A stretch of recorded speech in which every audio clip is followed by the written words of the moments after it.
ঘরে কি আর সবসময় ভালো ভালো খাবার দাবার থাকে? মাঝে মাঝে তো এমনও হয় যে কিচ্ছুই থাকে না।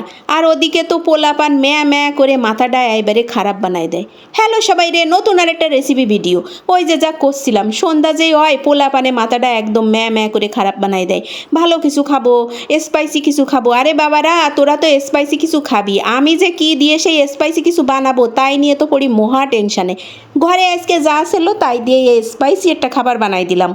দেখলে তো, সুজি প্রথমে জল দিয়ে ভিজায় রাখলাম, 1 কাপ সুজি জলে ভিজায় রাখলাম আর কি।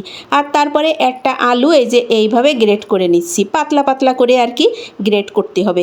তারপরে এই যে সুজির সাথে আলুটা মিশিয়ে নিলাম।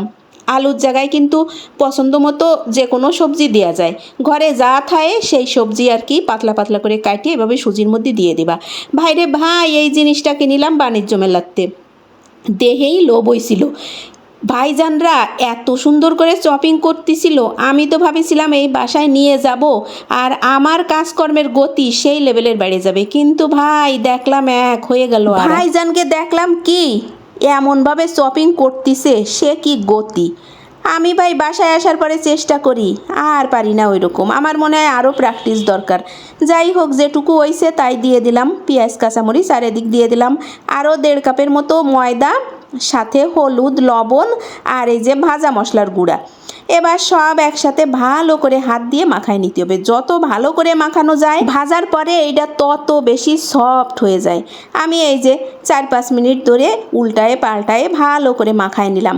এর মধ্যে কিন্তু আর একটা জিনিস দেব, তা হচ্ছে গিয়ে একটা ডিম দেব। এই ডিমটা দেওয়ার পরে আবার ভালো করে মাখাবো। আর এইটা মাখাইটায় যদি আধা ঘন্টা 1 ঘন্টার জন্য রাখিয়ে দিয়ে তারপরে ভাজা হয় তাহলে আরও বেশি ভালো হয়, কিন্তু আমার তো ওই যে ঝটপট বানাতে হবে, তাই আর রাহিটাইয়ে দেবো না। এই যে ভালো করে ডিম দিয়ে আবার মাখায় নিলাম। মাখায় টাহায় রাখিয়ে এবার চলে যাব চুলোর কাছে। আর এইটা কিন্তু বুঝছো, বেশি তেলের মধ্যেও ভাজা যায়, কিন্তু আমি ওই যে অল্প তেলের মধ্যে ভাজবো। অল্প একটু সয়াবিন তেল দিয়ে দিলাম। তারপরে এই যে আমার পছন্দ মতো শেপে এইভাবে দিয়ে দিলাম।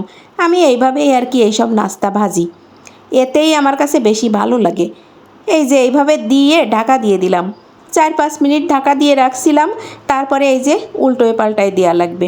এই 4-5 মিনিট চুলোর জাল কিন্তু এবারে কমায় রাখতে হবে, যদি বেশি করে বাড়ায় দাও তাহলে কিন্তু পুড়ে যাবে, আর আমার দোষ দিবা না। তারপরে আবার এই যে ঢাকা দিয়ে দিলাম। সব কিন্তু আমি অল্প আছে ভাজলাম একটু সময় নিয়ে, মোটামুটি এপাশ ওপাশ লাল লাল যেই হয়ে গেল সেই তুলে নিলাম। এই দেখো কি সুন্দর হয়েছে।